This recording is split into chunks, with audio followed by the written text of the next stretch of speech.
देखिए पिछले क्लास में जितना पढ़े थे अब उसके आगे हम बढ़ते हैं।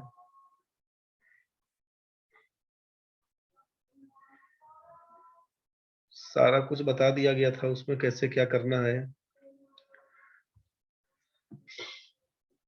ये 16.2/3% है। ये पहला क्वेश्चन था कि 25% ऑफ व्हाट नंबर इज 36। किस संख्या का 25% 36 होगा। तो लिखते आप कि 25% का मान, पहला क्वेश्चन है 36 दिया हुआ है, तो संख्या बताइए, मतलब 100% का मान निकालना था। आपसे बोला गया था कि अगर जो काम लेफ्ट में करना होगा वही काम राइट में करेंगे। तो 25 में 4 से गुना करेंगे 100, 36 में 4 से गुना करेंगे तो 144। यही आपका आंसर है पहला क्वेश्चन का। ठीक है, तो फर्स्ट नंबर का आंसर आपका है 144। चलिए नेक्स्ट क्वेश्चन देखते हैं हम लोग। अब ये दूसरा क्वेश्चन जो आपके पास है यहाँ पे, 60% ऑफ व्हाट नंबर इज 30। किस संख्या का 60% 30 होगा। तो क्वेश्चन नंबर 2 में बोलिएगा कि 60% का वैल्यू 30 दिया हुआ है, तो 100% का मान क्या होगा। 100% का मान क्या होगा। तो सोचिए कि यहाँ पर 60 का आधा 30 दिखता है ना, 60 डिवाइडेड बाई 2 तब 30 मिलेगा, तो 100 डिवाइडेड बाई 2, जो काम ऊपर में करेंगे वही काम नीचे में होगा, मतलब 50 बन जाएगा आंसर। ठीक है, जो काम लेफ्ट में करेंगे वही काम राइट में होगा, जो काम अप में करेंगे वही काम डाउन में होगा। तो 60 इंटू 1/2 30 बनेगा, तो 100 इंटू 1/2 50 बनेगा। यही आपके क्वेश्चन का आंसर होगा। ये सारा कुछ बता दी थी थ्योरी आपका कैसे क्या करना है। तीसरा क्वेश्चन देखिए, 16.2/3% ऑफ व्हाट नंबर इज 75। अब 16/2/3 का मतलब हो जाएगा 16×3=50/3%। 50/3% का मान लिखिएगा आप 75, तो 100% का मान क्या होगा। ठीक है, तो अब सोचिए कि जब फ्रैक्शन में आएगा ना, तो बेटर है कि इसको परसेंटेज को तोड़ दीजिएगा अगर। तो 50/3 का मतलब क्या बन के आएगा तीसरा क्वेश्चन में, परसेंटेज को हटाइएगा तो इंटू 1/6 बोल दीजिएगा। तो सॉरी, ये पूरा वैल्यू ही हो जाएगा। परसेंटेज को तोड़िएगा तो 100 बोलिएगा, 50 से काटिएगा तो 1/2, मतलब 1/6 का मान अगर 75 दिया है, तो 100% का मतलब कितना, परसेंटेज हटाएंगे तो 100% का मान 1 बनेगा। तो 1 का वैल्यू बताइए। तो 1/6 का वैल्यू 75, 1 का वैल्यू कितना। तो बोलिएगा 75 में 6 से मल्टीप्लाई कर दीजिए, 650, 450 हो जाएगा आंसर, 450। और परसेंटेज में, परसेंटेज को अगर नहीं तोड़ना चाहिएगा तो भी आप देखे थे,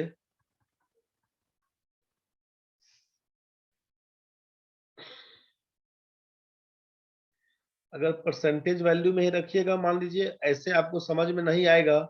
अगर दिख गया तब तो ठीक है कि इसमें क्या गुना करिएगा, तब तो ठीक है। अगर आपको क्लियर नहीं हो पा रहा है, अब इसमें क्या करिएगा, सोचिए कि 50/3 में क्या गुना करिएगा, 100 आएगा। तो 50/3 में अगर हम आपसे बोले कि 6 से गुना करिए, 6 से, तो 3 दूना 6, 50 दूना 100 बनेगा ना। तो आप बोलिएगा कि इसमें 6 से मल्टीप्लाई करें, क्या मल्टीप्लाई करिएगा, बोलिएगा 6 से गुना करेंगे। तो 50/3 में 6 से गुना करेंगे 100 बन के आएगा। तो 75 में 6 से गुना करेंगे तो 450 बन के आएगा, आंसर है आपका। और अगर ये तोड़ने में आपको नहीं बन पाएगा तो क्या करिएगा, तब के केस में, तब के केस में जो क्रॉस मल्टीप्लाई में सिखाए थे आपको, बस वही काम करिएगा। तब क्रॉस मल्टीप्लाई में कि क्वेश्चन मार्क का मतलब है कि जो कंप्लीट इंफॉर्मेशन होगा, 75 गुना 100 को ऊपर लिखिएगा, जो इनकम्प्लीट वाला होगा उसको नीचे रखिएगा। तो 50/3, तो 3 हो जाएगा ऊपर, 50 से काटिएगा, 2 बार में कटेगा। 75 दूना 150 गुना 3 करेंगे तो 450 आपका आंसर है। तो यही आपका आंसर बन के आएगा। चलिए नेक्स्ट क्वेश्चन में, after spending 69% of her money, a lady has rupees 93 left. How much had she at first? अपने इनकम का बोला कि 69% जितना पैसा होगा उसका 69% कोई महिला खर्च कर देती है, तो उसके पास 93 रुपया बचता है, मतलब ये आपका सेविंग बताया। तो ये सेविंग है 93 रुपया, और ये 69 रुपया आपका खर्चा है, एक्सपेंडिचर। तो इसका मतलब है कि 69% का मतलब है 100 में 69 रुपया, 69 आउट ऑफ 100। तो इसका मतलब हम पूछेंगे सेविंग कितना होता होगा, तो आप बोलिएगा कि 31% सेविंग होता होगा। तो यहाँ पर 31% का वैल्यू 93 के बराबर है, तो 100% का वैल्यू किसके बराबर होगा? 31 में 3 से गुना करिएगा 93, तो 100 में 3 से गुना करिएगा तो यही बन के आएगा 300 रुपये। यही how much had she at first बोलिएगा 300 रुपया था उसके पास, यही आपका आंसर है। नेक्स्ट क्वेश्चन देखिए, 25% of A number is 20, what is 60% of that number? किसी संख्या का 25% का मान अगर 20 है, उस संख्या का 60% का मान बताइए क्या होगा?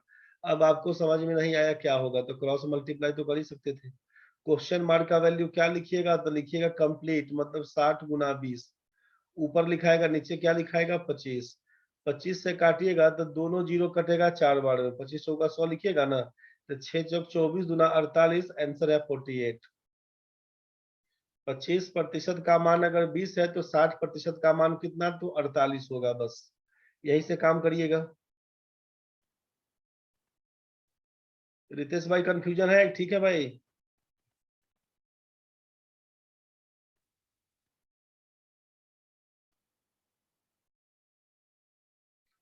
चलिए ठीक है भाई, बढ़ते हैं आगे। नेक्स्ट क्वेश्चन आपके पास है, 44% of A number is 275, what is 64% of that number? इसका मतलब ये हुआ कि 44% का मान, छठा नंबर क्वेश्चन में 44% का मान 275 है, तो पूछा 64% का मान क्या होगा? नहीं बुझाएगा तो क्रॉस मल्टीप्लाई, कुछ नहीं बुझाएगा तो क्रॉस मल्टीप्लाई। क्वेश्चन मार्क का मतलब क्या लिखिएगा, 64 गुना 275 बट्टा 44, 4 से काटिएगा 11, 4 से काटिएगा 16, 11 से काटिएगा तो 25, 25 गुना 16 बराबर लिखिएगा 400, आंसर। तरीका समझ में आ गया होगा। क्वेश्चन नंबर 7 में देखिए, 12.5% of A number is 20, what is 60% of that number?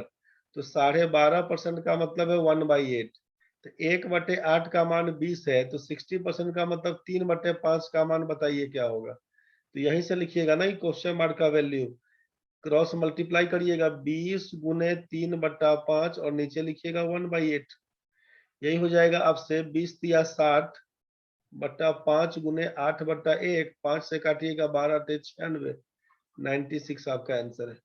Percentage में भी रखिएगा तो कोई दिक्कत नहीं है, मर्जी आपका है। परसेंटेज में भी रखिएगा अगर तो कोई दिक्कत नहीं है, जैसे आपका मन बनाने का वैसे बनाइए।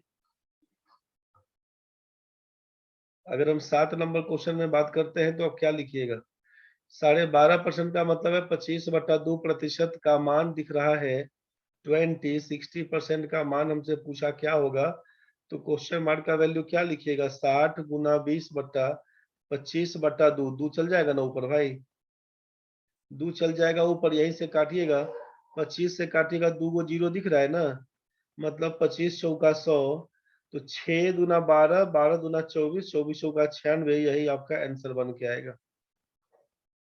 अलग अलग ये डबल जीरो रहेगा तो 4 बार में उड़ा दीजिएगा, 100 समझिएगा। जैसे 60 गुना 20/25 दिया हुआ है, तो इसको हम लोग 6 दूना 1200 बोलिएगा ना, 1200/25, 1200 का मतलब 12 गुना 100/25, इसी को काट दे रहे थे, 25 चौका 100, 12 चौक 48, यही से हो जाएगा। ठीक है,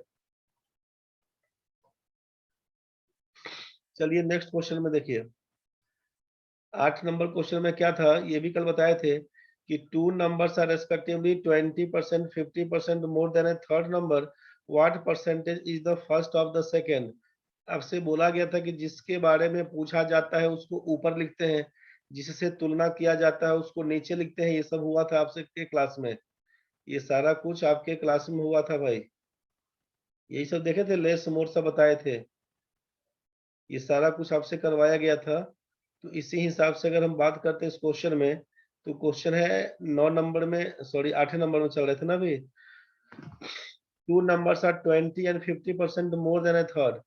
तो पहली संख्या, दूसरी संख्या, तीसरी संख्या, पहला तीसरा संख्या को 100 मानिएगा, तो ये 120, ये 150, फर्स्ट ऑफ द सेकेंड मतलब 120/150 गुना 100 कर देंगे, 50 से काटेंगे 3, काटेंगे 2, 3 से काटेंगे 40, यही हो जाएगा 40 दूना 80% आपका आंसर। जिसके बारे में पूछा जाएगा उसको ऊपर लिखिएगा। 9 नंबर क्वेश्चन में 2 numbers are respectively 20% and 25% and 20% more than a third। तो सेम कहानी करना है, 125 लिखना है, 120 करना है।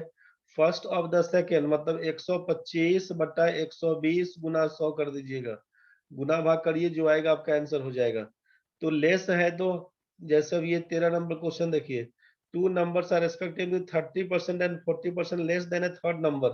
तो लेस देन का मतलब है 30% लेस और ये 40% लेस, मतलब वो हो जाएगा 70, ये हो जाएगा 60 और तीसरा संख्या तो 100 था ही।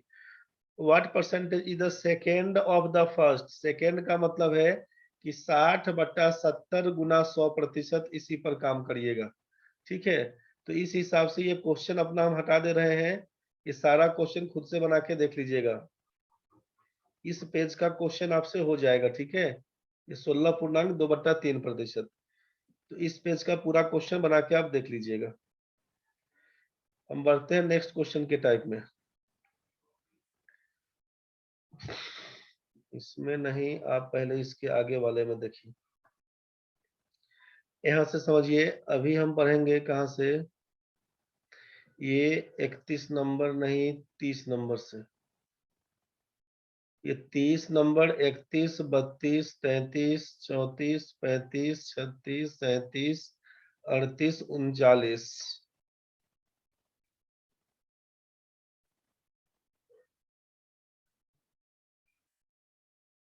39 नहीं, 39 नहीं, 38, 25%। ठीक है, 30 से लेकर 38 नंबर तक क्वेश्चन पढ़िएगा अभी, 30 से लेकर 38 तक में। 30 नंबर क्वेश्चन देखिए क्या दिया हुआ है कि if the price of a commodity is increased by 10%, find how much percent must a housewife reduce her consumption of the commodity so as not to increase her expenditure. Question क्या है उसको हम समझाते हैं।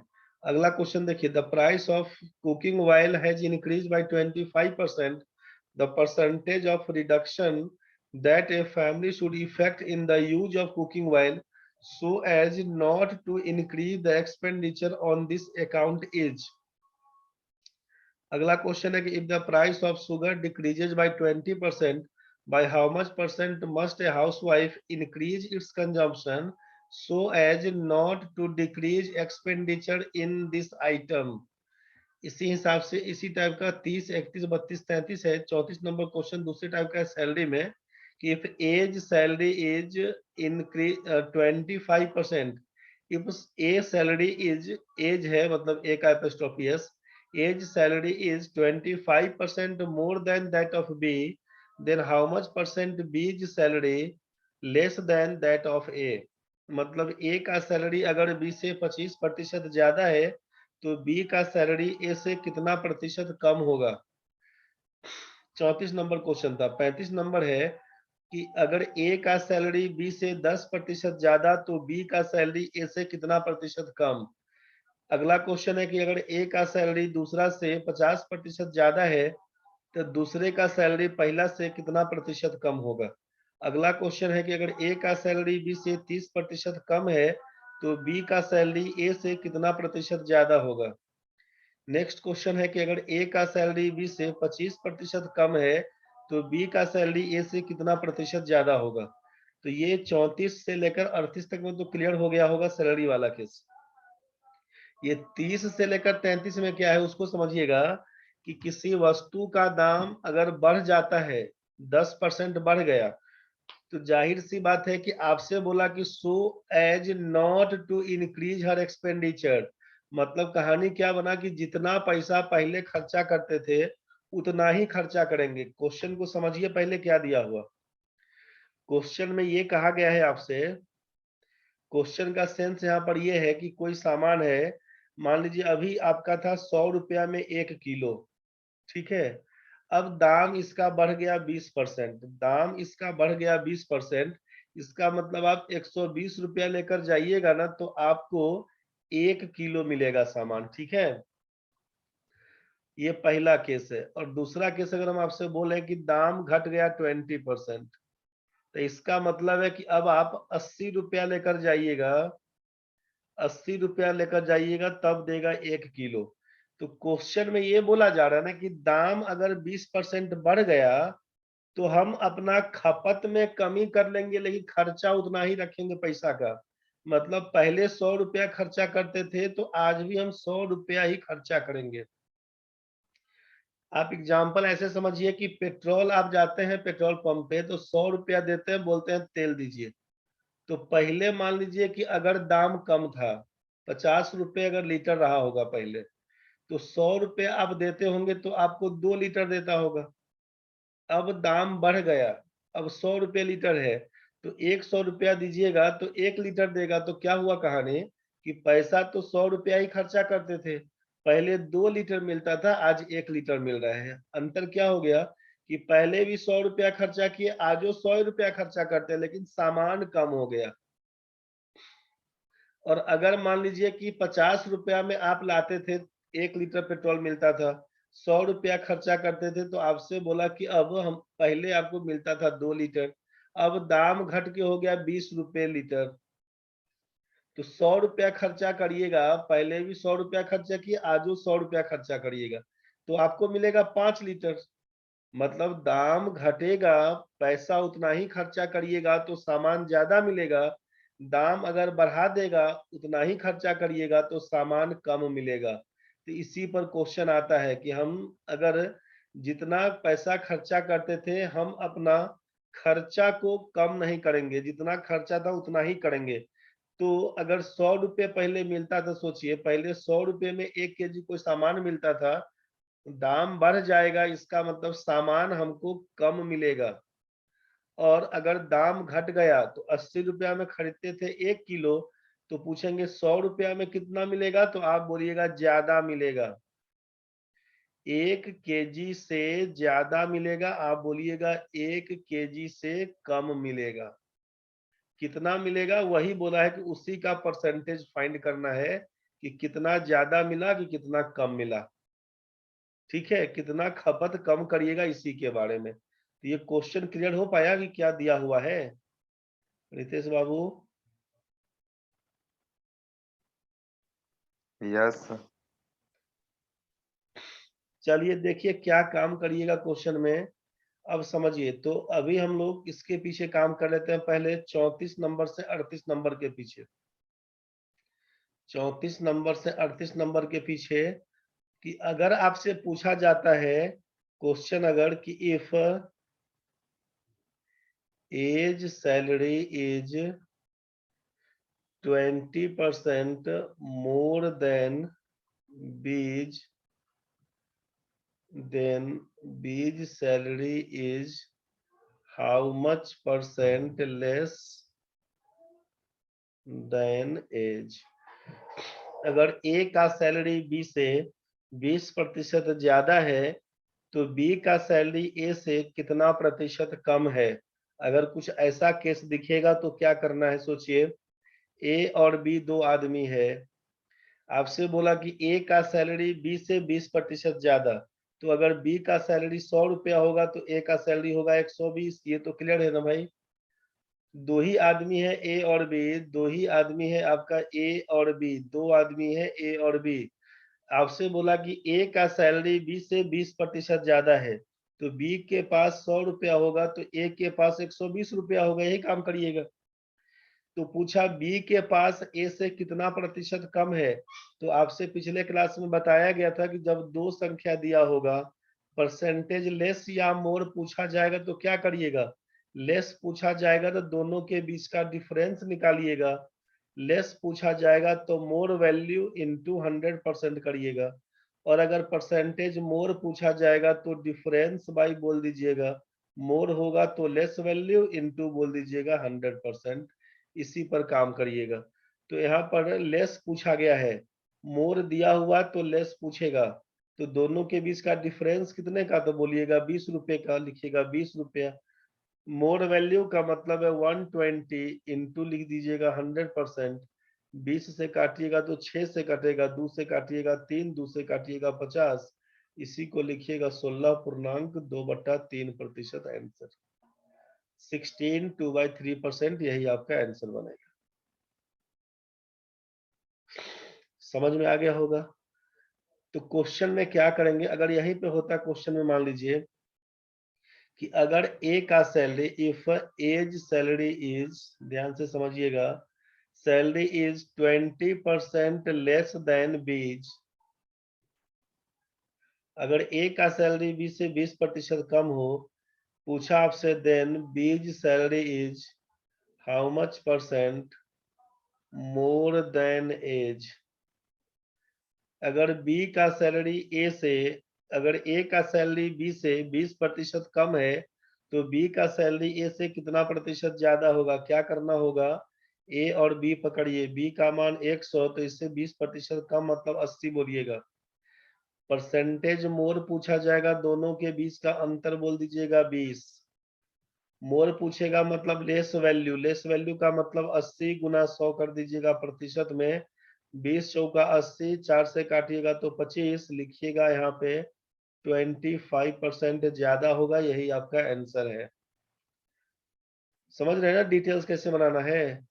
तो आपसे काम क्या करना होगा उस चीज को समझिए, क्वेश्चन को समझिए पहले। अगर आपसे कहेगा कि परसेंटेज मोर अगर दिया होगा, परसेंटेज मोर अगर, यहाँ पर लिख देते हैं,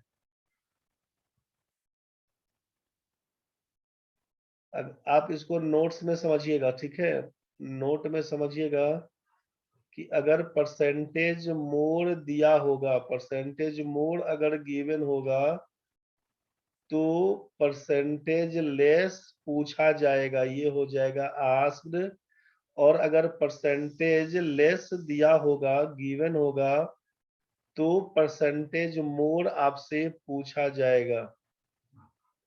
इस बात का ध्यान रखिए। क्वेश्चन में तो क्लियर हो गया ना कि मोर दिया होगा तो लेस पूछेगा, लेस दिया होगा तो मोर पूछेगा। यही काम करिएगा, क्वेश्चन देख लीजिए। 30 से लेकर 38 में अगर दाम इंक्रीज हो गया, तो कमोडिटी को डिक्रीज बोला है, रिड्यूस करने, कम करने। अगर यहाँ पर इंक्रीज दिया है तो how should effect in the cooking as increase, यहाँ पर दिया कि हाउ शुड इफेक्ट, असर क्या पड़ेगा। तो जब दाम बढ़ेगा और increase so as not to increase the expenditure, तो दाम बढ़ेगा तो इसका मतलब है कि असर क्या पड़ेगा, तो बोलिएगा घटेगा। अगला क्वेश्चन बोला कि शुगर डिक्रीज्ड बाई, शुगर बोला आपसे कि डिक्रीज, नेक्स्ट क्वेश्चन में देखिए, शुगर बोला डिक्रीज होगा दाम, यहाँ पे price of sugar decreases by 20, तो how much percent must house wife increase its consumption.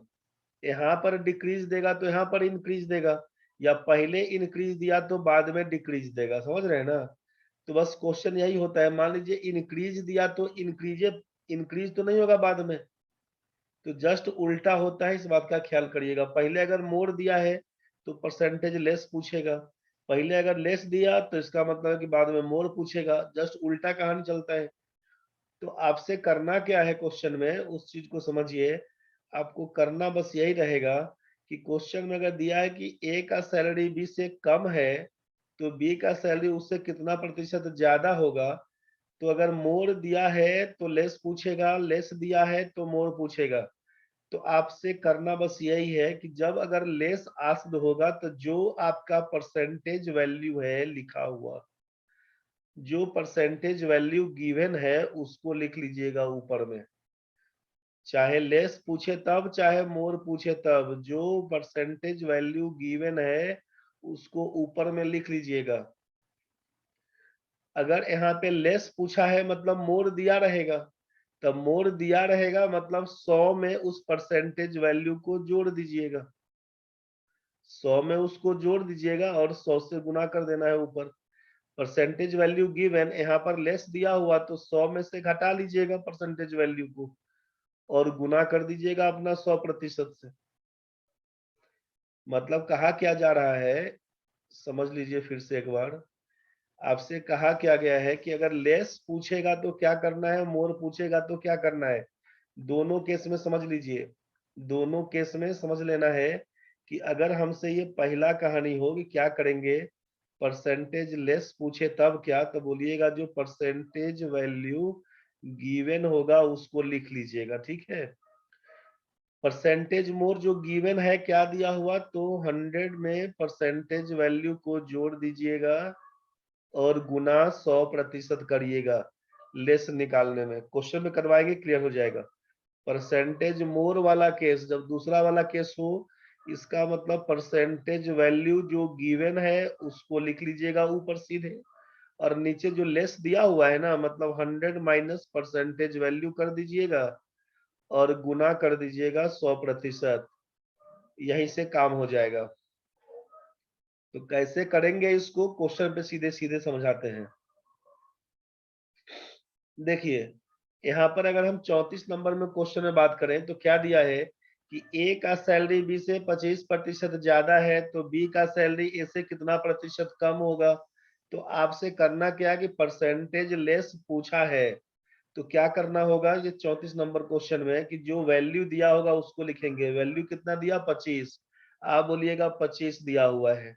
25% मोड़ दिया तो 100 में 25 जोड़िएगा तो 125, गुना कर दीजिएगा 100%।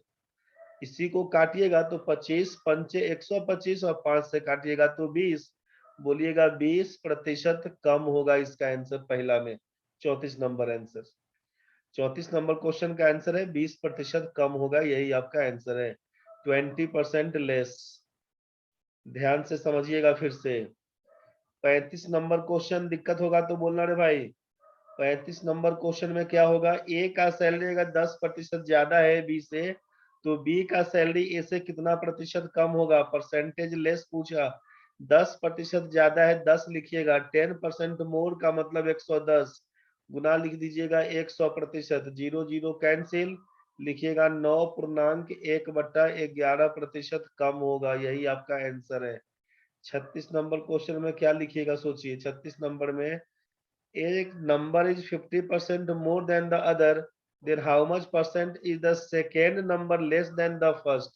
50% बोला है ज्यादा है, तो परसेंटेज लेस पूछा हमसे, तो 50/150 गुना 100%, यहीं से काटिएगा 50 या 150, लिखिएगा 33.1/3% कम होगा। मेरे ख्याल से यहाँ तक समझ में आ गया होगा। अगर हम 37 नंबर क्वेश्चन के लिए बात करें तो दिया हुआ कि as salary 30% less than B's, तो how much percent B's salary more than that of A. तो लेस दिया हुआ है मतलब परसेंटेज मोर पूछेगा आपसे, तो लेस कितना दिया 30, तो 30 बट्टा लिखिएगा 70, गुना लिखिएगा 100%, यही हो जाएगा काट छाट के आंसर। रितेश भाई समझ में आया भाई? रितेश समझ में आया? ठीक है कि दिक्कत है भाई? सर ठीक है, और एक बार बनाएंगे तो हो जाएगा ठीक है क्लियर पूरा। ठीक है ठीक है। क्वेश्चन जाएगा अभी, क्वेश्चन लिख देख लेना, स्क्रीनशॉट ले लेना उसमें, ठीक है। स्क्रीनशॉट क्वेश्चन का ले लेना और वहां से बना के देख लेना।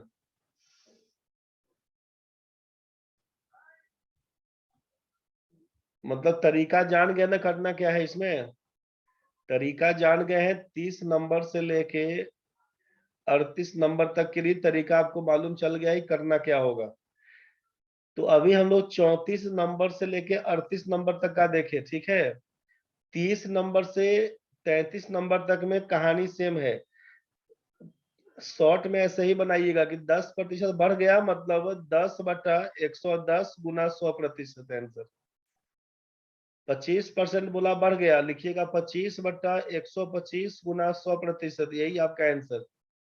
तीसरा बोला कि 20% कम हो गया, तो लिखिएगा 20/80 गुना 100%। अगला क्वेश्चन 33 नंबर में 15% कम हो गया, लिखिएगा 15/85 गुना 100%। तो इसी हिसाब से बोल के आंसर लिखिएगा। तो 30 नंबर से लेकर 38 तक हो जाएगा।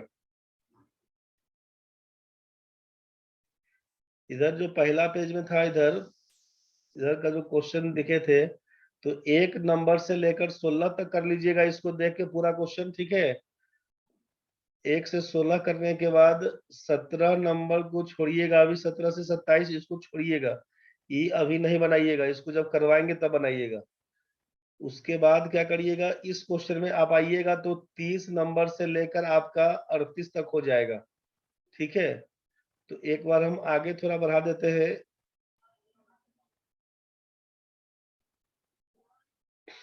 39, 40, 41, 42, 43, 44 तक में, 39 से लेकर 44 तक का जो पैटर्न है उसको समझा देते हैं, बस यहीं तक खत्म कर देंगे। 39 से लेकर 44 तक के लिए, 39 से लेकर 44 तक में क्या करिएगा उसको समझिए। क्वेश्चन में आपसे कहता है कि अगर इसको बोलते हैं हम लोग सक्सेसिव इंक्रीज और डिक्रीज, क्रमिक वृद्धि या कमी, क्रमिक वृद्धि या कमी। तो जब सक्सेसिव डिक्रीज का केस बनेगा ना, तो ये हमारा डिस्काउंट वाला केस जो बनता है, समतुल्य बट्टा इक्विवेलेंट डिस्काउंट, इक्विवेलेंट डिस्काउंट, वहां पे इसका काम आएगा। समतुल्य बट्टा, समतुल्य बट्टा या सिंगल डिस्काउंट बोलते हैं वहां पर, एकल बट्टा, सिंगल डिस्काउंट एकल बट्टा, वहां के लिए। ठीक है, जब वो डिक्रीज का केस होगा तब। इंक्रीज का केस होगा तो इस परसेंटेज में काम करिएगा। चाहे इसमें मेंसुरेशन पे क्वेश्चन आता है कि किसी आयत का लंबाई 20% बढ़ गया, चौड़ाई 10% घट गया, तो क्षेत्रफल पे क्या असर पड़ेगा, इस टाइप से क्वेश्चन आता है। तो मेंसुरेशन में इसका सक्सेसिव इंक्रीज डिक्रीज का काम पड़ेगा। चाहे जब हम लोग कंपाउंड इंटरेस्ट का चैप्टर पढ़ेंगे, सिंपल और कंपाउंड इंटरेस्ट का जब चैप्टर पढ़ेंगे, तो कंपाउंड इंटरेस्ट निकालने में इसका यूज आएगा, सक्सेसिव इंक्रीज और डिक्रीज का। और परसेंटेज में क्या यूज है उसको समझिए। परसेंटेज में इसका यूज रहेगा अभी कि किसी आदमी का सैलरी मान लीजिए पहले बढ़ा दिया, फिर घटा दिया, चाहे दोनों बार बढ़ाया दोनों बार घटाया, तो क्या क्या अंतर पड़ता है उसके बारे में। मतलब क्वेश्चन से एग्जांपल हम लेके समझा देते हैं कि अगर किसी आदमी का सैलरी पहले 10% इंक्रीज हो जाता है, फिर 20% इंक्रीज हो जाता है, तो उसका सैलरी में कितना परसेंटेज का चेंज आएगा। अगर किसी आदमी का सैलरी 10% बढ़ता है, फिर 20% कम हो जाता है, तो परसेंटेज चेंज क्या आएगा उसके सैलरी में। अगर किसी आदमी का सैलरी पहले 10% कम हो जाता है, फिर 20% बढ़ जाता है, तो परसेंटेज चेंज क्या आएगा। किसी आदमी का सैलरी पहले 10% घटता है, फिर 20% घट जाता है, तो परसेंटेज चेंज क्या आएगा। और एगो मान के चलिए 10% बढ़ता है, फिर 10% अगर घटता है, तो परसेंटेज चेंज क्या आएगा। एगो लास्ट 6ठा नंबर ले लीजिए, किसी आदमी का सैलरी पहले 25% बढ़ता है, फिर 20% घट जाता है, तो परसेंटेज चेंज क्या आएगा उसके सैलरी पे। क्वेश्चन का पैटर्न समझ में आया है, इसी टाइप का क्वेश्चन दिया हुआ है आपके पास। मतलब कोई आदमी, पहले सोचिए, कोई आदमी का इनिशियल सैलरी, किसी आदमी का इनिशियल सैलरी शुरुआत में वो कमाता है 100 रुपया, शुरुआत में कमाता है 100 रुपया। जब 10% इंक्रीज हो जाता है, तो सैलरी कितना, तो बोलिएगा सैलरी हो जाएगा उसका 110 रुपया। एगेन आप बोलते हैं एगेन कि सैलरी उसका 20% बढ़ जाता है, तो सैलरी उसका 20% बढ़ता है, तो अब क्या होगा सैलरी, तो बोलेगा 110 रुपया तो मिलना शुरू हुआ, अब 20% बढ़ेगा, तो 110 में जोड़िएगा फिर कितना, तो 20% ऑफ 110, इसका मतलब 110 प्लस 22, ये हो जाएगा 132। तो शुरुआत में सैलरी था 100 रुपया, अब मिलता है 132, तो बोलिएगा ना कि 32 रुपया बढ़ गया, कितना में, 100 में, तो 32% का इंक्रीज। तो डिटेल्स करते जाएंगे तो इस हिसाब से करिएगा। बाकी आप यूज क्या कर सकते हैं, तो आप इसको बना सकते हैं ऐसे और करके कि आप पहला क्वेश्चन में कि आप बोलेंगे 10% इंक्रीज मतलब 110/100, फिर बोले 20% इंक्रीज मतलब 120/100, यहाँ पर देखिए डबल जीरो से ये डबल जीरो कैंसिल हो जाएगा। 4 से काटिएगा तो 4 तिया 12, 4 से काटिएगा तो 25। लेकिन आप काट छाट नहीं करिए, नीचे में 100 आ गया है तो छोड़ दीजिएगा। नीचे में 100 को बचा के रखिएगा, 100 को छोड़िएगा, बाकी दूसरा 100 से काट छाट करते चलिए। 100 क्यों छोड़ेंगे? तो इसको कंपेयर करने के लिए छोड़िएगा, कंपेयर करने के लिए छोड़िएगा। ऊपर गुना करिएगा तो 11 गुना 12 कितना बोलिएगा? 132।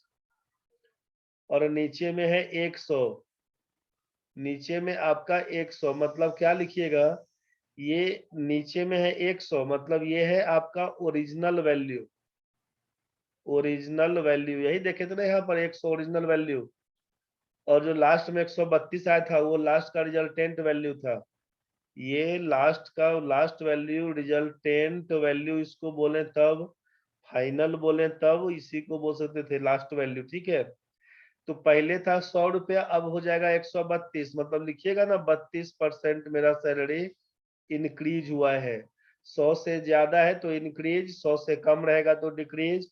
अगर 100 ही रहेगा तो बोलिएगा न तो इंक्रीज न ही डिक्रीज, नो चेंज लिखिएगा। अगर मान लीजिए 80/100 आ गया तो बोलिएगा 20% कम। अगर आपसे आ जाता है यहाँ पे 100/100 लिखते हैं आप, नो चेंज। तो यही चीज कर लेना है। तो एक तरीका तो आपके सामने डिटेल्स वाला है, दूसरा तरीका इस हिसाब से बना सकते हैं। तीसरा काम क्या करिएगा, आप इसके फॉर्मूला के लेकर चलिएगा। नोट लिख देते हैं क्योंकि ये ज्यादा कॉमन है कि इफ x% इंक्रीज और y% इंक्रीज, इसको ऐसे लिखते हैं कि if x% increase and then y% increase, then y% increase, तो कॉमा करके लिखिएगा, देन परसेंटेज चेंज बराबर लिखिएगा x plus Y plus XY/100%। अगर ये वैल्यू हमारा जो कि सारा इंक्रीज था तो वैल्यू फाइनल इंक्रीज रहेगा। तो अगर ये वैल्यू हमारा परसेंटेज इंक्रीज का केस होगा तो प्लस लेके काम करिएगा, परसेंटेज डिक्रीज का केस रहेगा तो माइनस लेके काम करिएगा। अब इसका वैल्यू या तो पॉजिटिव बन के आएगा, चाहे निगेटिव बन के आएगा, चाहे जीरो बन के आएगा। जब पॉजिटिव बन के आएगा तो बोलिएगा इंक्रीज का केस, अगर नेगेटिव बन के आएगा तो बोलिएगा डिक्रीज का केस, जीरो बन के आएगा तो लिखिएगा नो चेंज। तो यही आपका आंसर है यहाँ पे। अगर हम इसी क्वेश्चन के हिसाब से बात करते हैं, जो एग्जाम्पल था पहला कि 10% इंक्रीज और 20% इंक्रीज, तो परसेंटेज चेंज में क्या लिखिएगा? तो 10% increase 10 plus 20 plus 10 into 20/100, double zero से डबल जीरो कैंसिल, तो क्या लिखते? 10 में 20 जोड़िएगा 30 और 2 मिला के 32, साइन है पॉजिटिव तो बोलेंगे 32% इंक्रीज, यही आपका आंसर है। ठीक है, अगर क्वेश्चन में होता, आपसे सोचिए क्वेश्चन में अगर होता है यहाँ पे कि 10% इंक्रीज और 20% डिक्रीज, तो परसेंटेज चेंज में क्या कहते हैं? दो तीन तरीका आपके पास है। अगर हम इसी जोड़ने वाले का यूज करते हैं कि x plus Y plus XY/100 को याद रखिएगा केवल परसेंटेज चेंज निकालने के लिए, तो यहीं से काम करिएगा। जहां पर इंक्रीज होगा वहां पर प्लस का साइन, डिक्रीज होगा तो माइनस का साइन, लिखिएगा 10 माइनस 20 प्लस 10 इंटू माइनस 20/100, लिखिएगा 10 माइनस 20 को -10, और इसका 2 गो जीरो कैंसिल हो जाएगा तो -2, लिखिएगा आप -12%। इसका मतलब क्या है? तो 12% डिक्रीज, ये आपका आंसर है। और क्या करते हैं? तो ये 10% इंक्रीज का मतलब लिखते हैं 110/100, 20% डिक्रीज मतलब लिखते हैं 80/100। तो आप यहाँ से इसको काटते अगर तो डबल जीरो से डबल जीरो कैंसिल, तो होता 88/100। मतलब ये है ओरिजिनल वैल्यू और ये है रिजल्टेंट वैल्यू। आप बोलते 12% डिक्रीज, ये आपका आंसर है। समझ में आ गया होगा मेरे ख्याल से। अगर हम तीसरा क्वेश्चन लिखें आपसे यहाँ पर कि 10% डिक्रीज और 20% इंक्रीज, तब बताइए परसेंटेज चेंज क्या होगा। तो आप यहाँ से लिख सकते थे -10 + 20 प्लस -10 इंटू 20/100। सॉल्व करिएगा तो -10 + 20 प्लस हो जाएगा, दोनों जीरो इसका कैंसिल, तो -2 लिखिएगा 8। 8 आया पॉजिटिव वैल्यू, बोलिएगा 8% इंक्रीज, ये हमारा आंसर है। और अगर यहाँ से चेक करते तो क्या लिखते, तो आप बोलते हैं कि 10% डिक्रीज का मतलब 90/100 और 20% इंक्रीज का मतलब 120/100। आपका डबल जीरो यहाँ से कैंसिल हो जाएगा भाई, तो आप लिखिएगा 108/100। इसको बोलते हैं ओरिजिनल वैल्यू, इसको बोलते हैं रिजल्टेंट वैल्यू, इसीलिए लिखते 8% इंक्रीज आपका आंसर। सोचिए जरा फिर से, अगर हम बोलते हैं यहाँ पे कि 10% डिक्रीज और 20% डिक्रीज, परसेंटेज चेंज क्या हो जाएगा भाई। इसका मतलब लिखते आप कि 90/100, यहाँ पर बोलते 80/100, डबल जीरो से डबल जीरो कैंसिल करवाते 72/100। आप इसको लिखते ओरिजिनल वैल्यू, इसको लिखते रिजल्टेंट वैल्यू। आप बोलते यहाँ पर कि इसीलिए 28% डिक्रीज। और करते फॉर्मूला में जाते अगर परसेंटेज चेंज बोलने, तो -10 -20 प्लस -10 गुने -20/100। क्या करते डबल जीरो से डबल जीरो कैंसिल, -10 और -20 मतलब -30, माइनस माइनस +2, इसका मतलब लिखते -28। आप लिखते 28% डिक्रीज, ये आपका आंसर। कुछ क्लियर हो रहा है भाई रितेश? Yes sir. समझ में आ रहा है ना भाई? हाँ सर।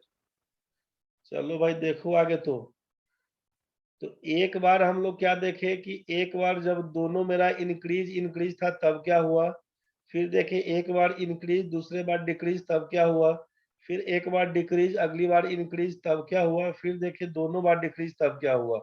अब हम बात करते हैं आगे 5वां नंबर में कि जब आपसे वैल्यू बराबर हो 10% इंक्रीज और 10% डिक्रीज, तो परसेंटेज चेंज क्या होगा।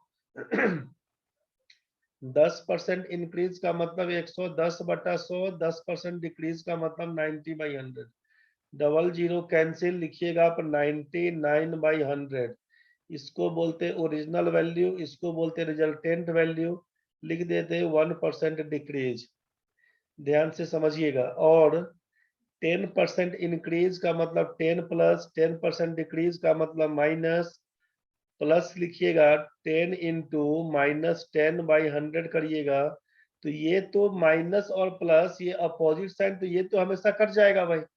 अब जरा सोचिए कि ये डबल जीरो से डबल जीरो काटिएगा तो प्लस माइनस तो -1, तो -1 का मतलब 1% डिक्रीज। तो इसमें हम ये बोलना चाहते हैं कि अगर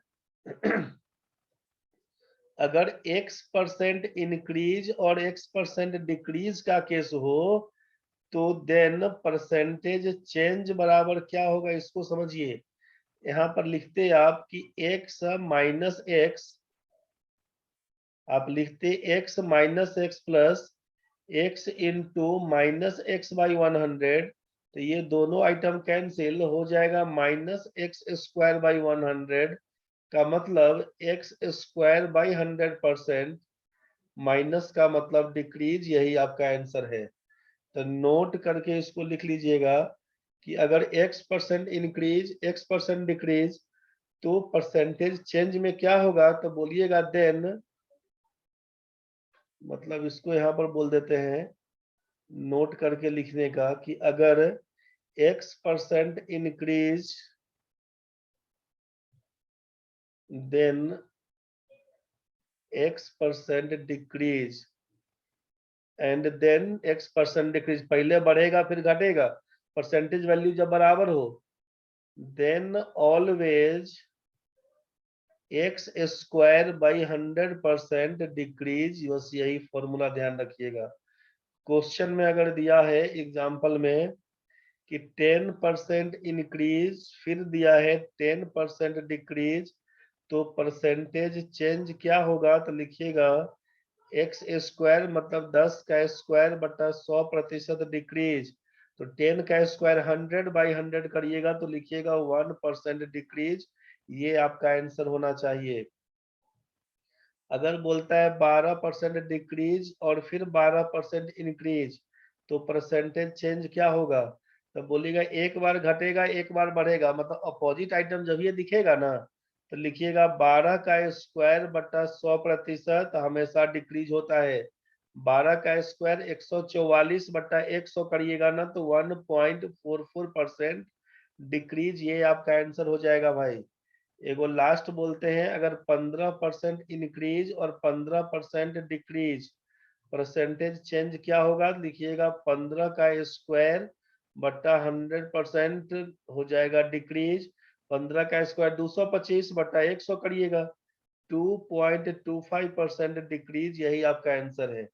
तो आज के लिए इतना ही रखिए, आज के लिए इतना ही रखिए। और जो क्वेश्चन अभी इस सबको ढंग से लिख लीजिएगा, और जो क्वेश्चन दिखाए थे यहाँ पर 45 नंबर तक, ठीक है, 45 नंबर तक चेक करिएगा जो बनने वाला है। मतलब 30 नंबर से लेकर 30 नंबर से लेकर आपका 30 नंबर से लेकर यहाँ तक क्वेश्चन बन जाएगा आपसे।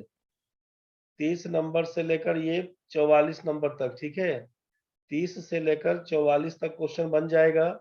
और उधर जितना बताए थे उस सबको बना के चेक कर लीजिएगा।